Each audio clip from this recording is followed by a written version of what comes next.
Hi, welcome to சாரிகேஸ் and Rehana வீட்டு சமையல். இன்றைக்கி நம்ம சேனலில் என்ன பார்க்க போகிறோன்னா, உள்ள உதிரியான அருமையான சுவையான சிக்கன் பிரியாணி தாங்க பார்க்க போகிறோம். பாருங்கள் எப்படி உதிரியாக வருது பார்த்திங்களா. ஒட்டாமல் நல்லா சூப்பரான ஒரு சிக்கன் பிரியாணி செய்ய போகிறோம். இந்த பிரியாணி நீங்கள் வீட்டில் செஞ்சிங்கன்னா திரும்ப கேட்டுகிட்டே இருப்பாங்க அந்த பிரியாணியை. வாங்க இதை எப்படி செய்யலான்னு பார்க்கலாம். இதுக்கு நம்ம ரைஸு பாஸ்மதி ரைஸ் எடுத்துருக்கேங்க. இது அரை கிலோ ரைஸ் இருக்கும். இது நமக்கு 2 கிளாஸ், இந்த கிளாஸ் இருக்கு இல்லைங்களா, அதில் எனக்கு 2 கிளாஸ் வந்துச்சு. இதை எடுத்துகிட்டு நல்லா 3 டைம் நல்லா வாஷ் பண்ணிவிட்டு 20 நிமிஷம் 20 மினிட்ஸ் நல்லா ஊற வச்சு எடுத்து வச்சுக்கலாங்க. அடுத்து 2 பெரிய சைஸ் பெரிய வெங்காயத்தை எடுத்து நல்லா இந்த மாதிரி நறுக்கி வச்சுருக்கேன். 1 டேபிள் ஸ்பூன் இஞ்சி பூண்டு பேஸ்ட் எடுத்து வச்சுருக்கேன்.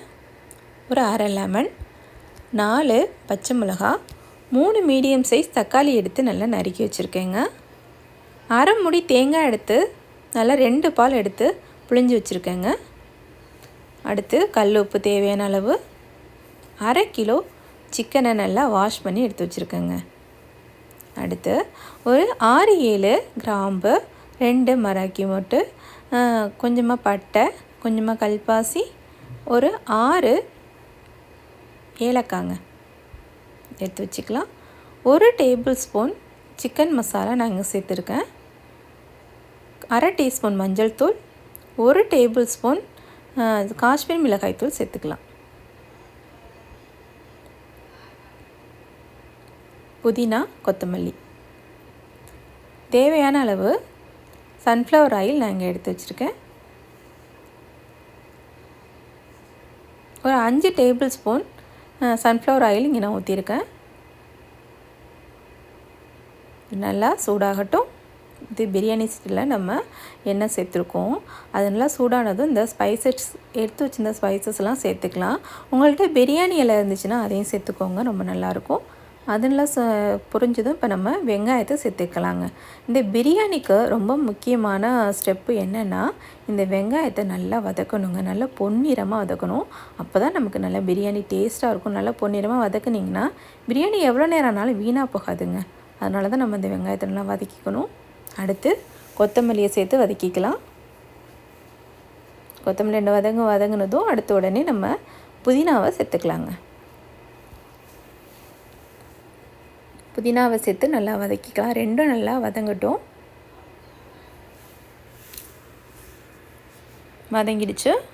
இப்போ நம்ம எடுத்து வச்சிருந்த இஞ்சி பூண்டு பேஸ்ட்டை அதில் சேர்த்துக்கலாம். சேர்த்து நல்லா வதக்கி கொடுக்கலாம்.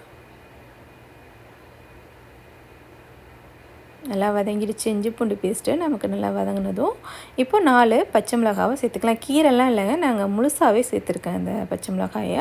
அது சேர்த்ததும் நம்ம வெட்டி வச்சுருந்த தக்காளியும் இதில் சேர்த்துக்கலாம். சேர்த்து நல்லா வதக்கி கொடுங்க. அடுத்து காஷ்மீர் மிளகாய்த்தூள் 1 டேபிள் ஸ்பூன் போட்டிருக்கோம். 1 table spoon chicken masala, 1 table spoon அரை டீஸ்பூன் மஞ்சள் தூளுங்க சேர்த்து நல்லா வதக்கி கொடுக்கலாம். இது நல்லா வதங்கணும். வதங்கிடுச்சு. இப்போ நம்ம ஒரு 3 டேபிள் ஸ்பூன் தயிர் சேர்த்துக்கலாங்க. சேர்த்து நல்லா வதக்கி கொடுக்கலாம். நல்லா வதங்கிடுச்சு பாருங்கள், வதங்கி வருது. இப்போ நல்லா நமக்கு வதங்கிடுச்சுங்க. இப்போ நம்ம ஒரு கிளாஸ் தேங்காய் பால் எடுத்து வச்சுருக்கோம், அதை சேர்த்துக்கலாம்.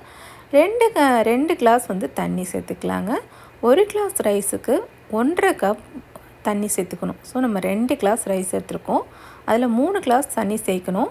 1 கிளாஸ் தண்ணிக்கு பதிலாக நம்ம 1 கிளாஸ் பால் சேர்த்துக்கிட்டோம். ஓகேங்களா, மொத்தமாக 3 கிளாஸ் இப்போ சேர்த்தாச்சு. நல்லா மிக்ஸ் பண்ணோம். நல்லா கொதித்து வரணும். நமக்கு நல்லா கொதிச்சதும் பாருங்கள், நல்லா கொதித்து வருது. இப்போ இதில் சிக்கன் சேர்த்துக்கலாங்க. நான் இங்கே ஒரு அரை கிலோ சிக்கன் எடுத்து மஞ்சத்தூள் போட்டு நல்லா வாஷ் பண்ணி வச்சுருக்கேன், அதை சேர்த்துக்கலாம். சேர்த்து நல்லா மிக்ஸ் பண்ணி கொடுக்கலாம்.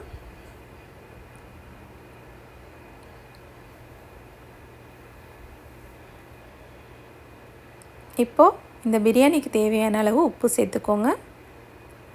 உப்பு சேர்த்து நல்லா மிக்ஸ் பண்ணி உப்பு பார்த்துக்கோங்க கரெக்டாக இருக்கான்னு. கொஞ்சம் கரிக்கிற மாதிரி இருக்கணும். ஏன்னா ரைஸ் சேர்க்க போகிறோம். இப்போ நல்லா கொதிச்சிருச்சு பார்த்திங்களா. ஒரு 4 மினிட்ஸ் நல்லா கொதிக்க வச்சுருக்கேங்க நான். இந்த சிக்கன் இதிலே நல்லா வெந்துடும் நமக்கு. வெந்து கொதித்ததும் அடுத்து நம்ம ரைஸ் இருக்கு இல்லைங்களா, 20 நிமிஷம் ஊற வச்சுருந்தோம் இல்லைங்களா, அந்த ரைஸை நல்லா தண்ணியெல்லாம் வடிச்சிட்டு இதில் சேர்த்துக்கலாம். ரைஸ் சேர்த்துட்டு நம்ம இதை கலந்து விடும்போது ரொம்ப கிண்டி கொடுக்காம பொறுமையாக கலந்து கொடுக்கணும். அப்போ தான் நமக்கு ரைஸ் வந்து உடையாமல் கிடைக்குங்க பிரியாணி. இந்த டயத்தில் நீங்கள் நல்லா உப்பு பார்த்துட்டு, உப்பு வேணும்னா உப்பு சேர்த்துக்கோங்க. காரம் பத்தலைனாலும் இந்த டயத்தில் நீங்கள் மிளகாய்த்தூள் தாராளமாக சேர்த்துக்கலாம். பட் எனக்கு எல்லாமே இப்போ கரெக்டாக இருக்குது. இன்னும் கொஞ்சம் தண்ணி வந்து வற்றணும். ரொம்ப தண்ணி வற்ற வேண்டாம். ஒரு 1-2 வற்றினா போதுங்க. இந்த ரைஸும் அந்த தண்ணியும் கொஞ்சம் பதமாக வரணும். இப்போ நம்ம அரை லெமனை இல்லைன்னா புளிஞ்சு ஊற்றிக்கலாங்க.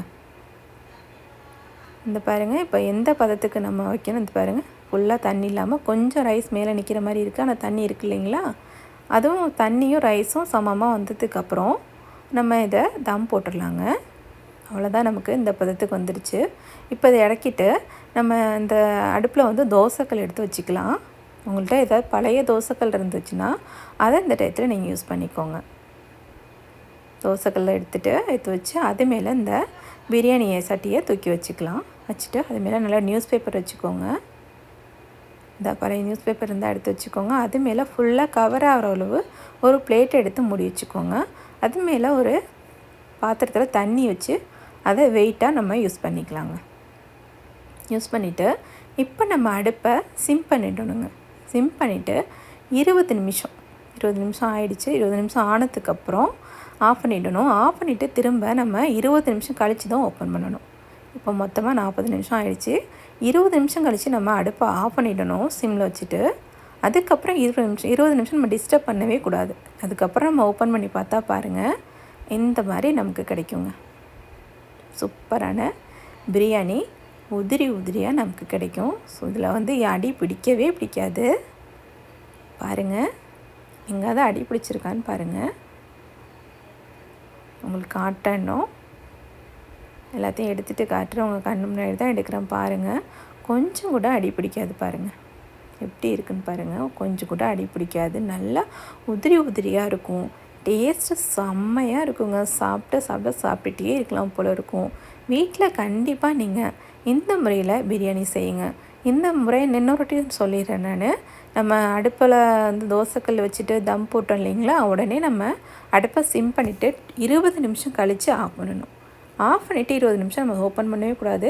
20 நிமிஷம் கழித்து தான் நம்ம ஓப்பன் பண்ணணுங்க. ஓப்பன் பண்ணி பார்த்திங்கன்னா சூப்பரான பிரியாணி ரெடி ஆகிடும். வீட்டில் நீங்களும் செஞ்சு பாருங்கள். எப்படி வந்துச்சுன்னு எனக்கு கமெண்ட்ஸ் பண்ணுங்கள். நம்ம வீடியோவுக்கு ஒரு லைக் கொடுங்க. நம்ம சேனலை ப்ளீஸ் சப்ஸ்கிரைப் பண்ணிக்கோங்க.